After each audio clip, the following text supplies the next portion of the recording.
আজ সোমবার 21শে বৈশাখ 2025 সালের 5ই মে বৃশ্চিক রাশি, বৃশ্চিক লগ্ন, স্করপিয়ান সাইন জাতক জাতিকাদের দিনটি খুবই সাবধানতা অবলম্বন করে অতিবাহিত করতে হবে।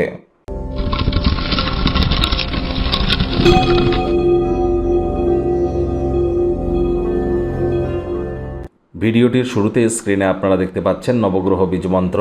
পারলে 9টি গ্রহকেই শান্ত রাখবার জন্যই নবগ্রহ বীজমন্ত্র প্রতিদিন 108 বার করে জপ করুন। একবার মুখস্থ হয়ে গেলে মাত্র 10 থেকে 15 মিনিট লাগে।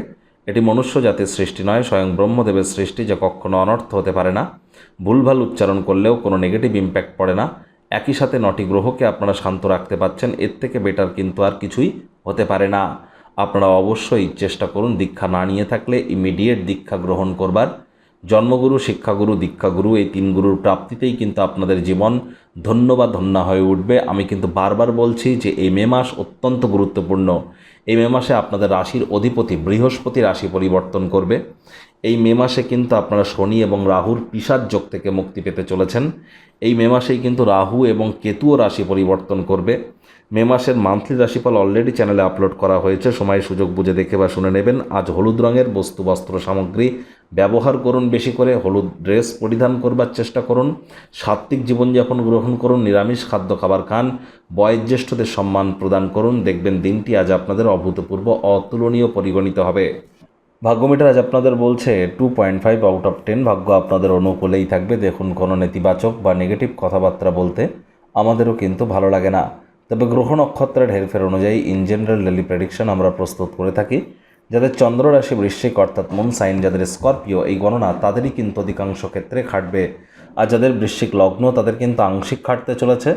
আবারও বলবো, দিনটিতে আজ ফুঁকে ফুঁকে পা ফেলুন। পদে পদে কিন্তু বাধা বিপত্তি আপনাদের জন্য অপেক্ষা করতেই পারে।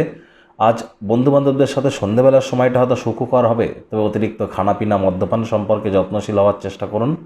কায়িক পরিশ্রমের কারণে শরীরে ক্লান্তি অনুভব করতে পারেন। ওজন বুঝে ভোজন গ্রহণ করুন। রাস্তাঘাটে সাবধানে গাড়ি ঘোড়া চালান। আপনার নিজের করা কর্মের কৃতিত্ব অন্য কেউ কিন্তু নিয়ে চলে যেতে পারে, সাবধান থাকুন। বড়সড় পরিকল্পনা এবং ধারণাশালী কোনো এক ব্যক্তি আপনার দৃষ্টি আকর্ষণ করবার চেষ্টা করতে পারে। কোনো ব্যক্তির বিশ্বস্ততা যাচাই না করে তার কথা শুনে অতিরিক্ত অর্থ বিনিয়োগ করতে গেলেই কিন্তু আর্থিক সংকটের সম্মুখীন আপনারা হতেই পারেন। আগেও কিন্তু এই ধরনের অনুভূতির সম্মুখীন আপনারা হয়েছেন। তাহলে ইমিডিয়েট সতর্ক থাকার চেষ্টা করুন। নতুন উদ্যোগ পরিকল্পনার পাশাপাশি নতুন নির্মাণ কার্যকে পিছিয়ে দিন। চাকরিজীবী যারা আছেন, অফিসে কম কথা বলে কাজ বেশি করুন। মনের থেকে মস্তিষ্ককে বেশি দাম দিন। রাজনীতিবিদ যারা আছেন, জনসংযোগ বৃদ্ধি করুন। কঠোর কায়িক পরিশ্রমের কোনো বিকল্পই নেই।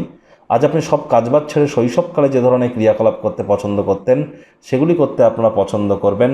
তবে মাত্রা অতিরিক্ত অতীতে যাওয়াও কিন্তু ঠিক নয়। শিক্ষার্থী বিদ্যার্থীদের পড়াশোনায় মনোযোগ আরও বৃদ্ধি করতে হবে। উচ্চশিক্ষার জন্য যারা বিদেশ যাত্রার কথা ভাবছিলেন, ভাগ্যদেবী আপনাদের পক্ষে নেই। সন্তান সন্ততি থেকে থাকলে কঠোর সজাগ দৃষ্টি বজায় রাখুন। হাউস ওয়াইফরা দিনের শুরুটা তাড়াতাড়ি করুন। প্রেমিক প্রেমিকা, স্বামী স্ত্রী, ভালোবাসার মানুষের সাথে সম্পর্কের ক্ষেত্রে কোনো সন্দেহবাতিক যেন হবেন না। পরিবার পরিজনদের উপরে জোর করে নিজের মতামতকে জাহির করলেই কিন্তু ক্ষতি।